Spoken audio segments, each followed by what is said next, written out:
Item Number SCP-1910. Index: Plant Repairing Hookah. Object Class: Safe. Special Containment Procedures: SCP-1910 is to be contained in an airtight safe at Biosite-1910. Level A hazardous materials suits are to be worn for protection during sample collection, as the object's anomalous properties only activate in contact with living animal tissue. SCP-1910 is not to come into contact with any plant or plant-like SCP item. It must remain empty and unlit at all times to prevent activation, except for purposes of controlled testing. Description: SCP-1910 is a single-stem portable hookah which, when filled and lit properly with a smoldering coal and muassal tobacco-based or hashish marijuana resin, produces a dense white fog covering roughly a 200-meter radius around its position.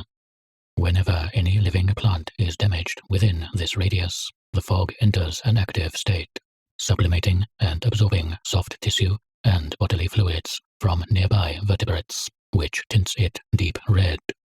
The fog will then use the dissolved animal tissue to repair any damaged plants inside its radius, replacing destroyed tissues and organs with healthy patches. The patches applied by SCP-1910 consist of living animal cells, genetically and compositionally identical to those of the animal most recently sublimated, reorganized into tissues closely analogous to the underlying plant structure.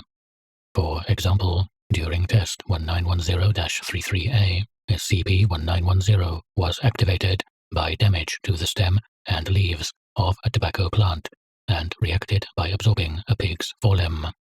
It replaced the leaf parenchyma with modified skin and fat cells, the stomatal guard cells with muscle cells, the cuticle with waxes derived from sebaceous glands, the stem, xylem, and phloem with veins and arteries, and the leaf veins with capillaries.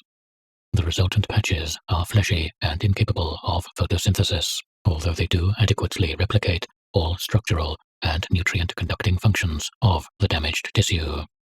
Interestingly, the mass of animal tissue absorbed was far greater than that used to construct the patches.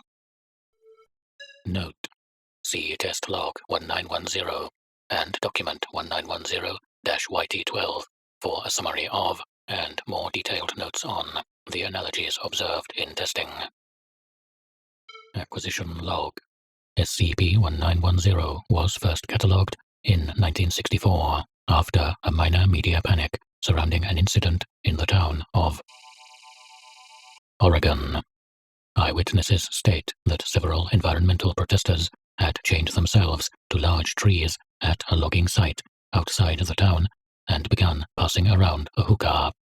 When loggers disregarded the protesters and moved to fell other nearby trees, SCP-1910's anomalous properties activated. 5 loggers were skeletonized within minutes. Witnesses reported the incorporation of the loggers' tissue into the damaged trees. All survivors immediately fled the scene, abandoning SCP-1910 in the forest. The survivors from the scene were admitted to a local hospital with severe dehydration, and, in 5 cases, missing skin and muscle tissues from areas of their body. Foundation experts later confirmed the removal of all soft tissue, including bone marrow, of the skeletonized loggers, and determined a human origin of the incorporated flesh in the trees through species analysis of the hair on the patches. The Foundation was alerted by local news reports and immediately initiated cover-up procedures.